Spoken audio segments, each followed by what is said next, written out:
Mr. Kakouris, Vice President of the European Investment Bank, Mr. Jihad Mohammed, Jordan Secretary General of the Ministry of Water and Irrigation, representatives from the EBRD and the European Development Banks.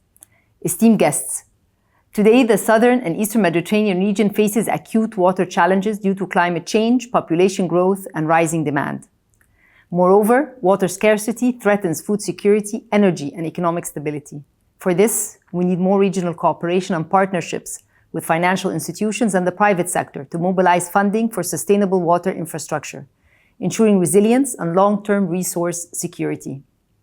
Ladies and gentlemen, it's a pleasure to address you today at the panel on financing effective levers to mobilize water investments during the EIB Regional Conference Navigating Water Challenges in the Southern and Eastern Mediterranean Region, Sustainability and Resilience, and thank you for hosting us in Cyprus.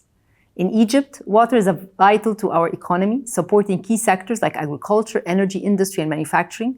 For centuries, the Nile has been Egypt's lifeline, but rising demand requires more than rivers alone.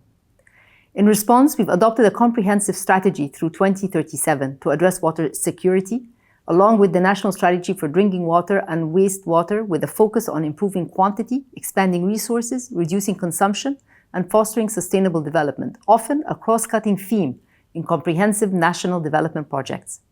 For example, when His Excellency President Abdel Fattah el-Sisi launched the Decent Life Haya Karima initiative to improve living standards, 50% of its first phase was dedicated to drinking water and wastewater projects, resulting in more than 45% increase in access to sanitation services in participating villages between 2021 and 2024.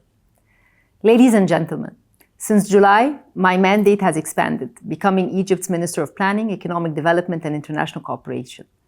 Let me take this opportunity to share with you our new framework, putting sustainable economic growth at the center by formulating data-driven and evidence-based economic development policy, building a future resilient economy, as well as advancing macroeconomic stability, in addition to optimizing resource allocation through an integrated financing framework.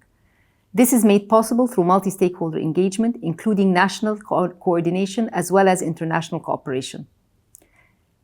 This new framework reflects our commitment to integrating critical sectors, such as the water management, into our broader vision for sustainable economic growth. By ensuring that water management is central to our economic policies, we can address its key challenges while promoting resilience, resource efficiency, and long-term sustainability.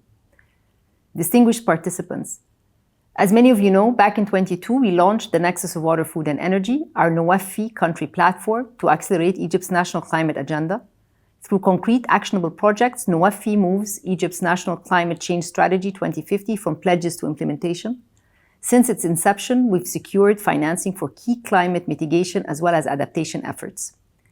Just recently, Egypt hosted Cairo Water Week, during which we launched the Team Europe initiative for water, agriculture, and rural development, which is a milestone in our collaboration with Team Europe that falls under the NOWAFI umbrella, which is focused on water and food security.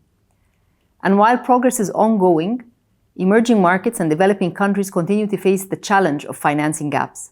Coming back from the World Bank annual meetings in Washington, as well as the Hamburg Sustainability Conference in Germany and the UN General Assembly in New York, the global stage echoes one common call: the need for a new global financial architecture to help emerging markets and developing countries meet their development goals without facing additional debt burdens and limiting access to equitable finance. Tapping into this will not only help the water sector, but also agriculture, food security, investing in human capital, jobs, growth, among many other areas too. Dear guests, the EIB stands as one of Egypt's largest multilateral development partners and the lead MDB's financing to the private sector.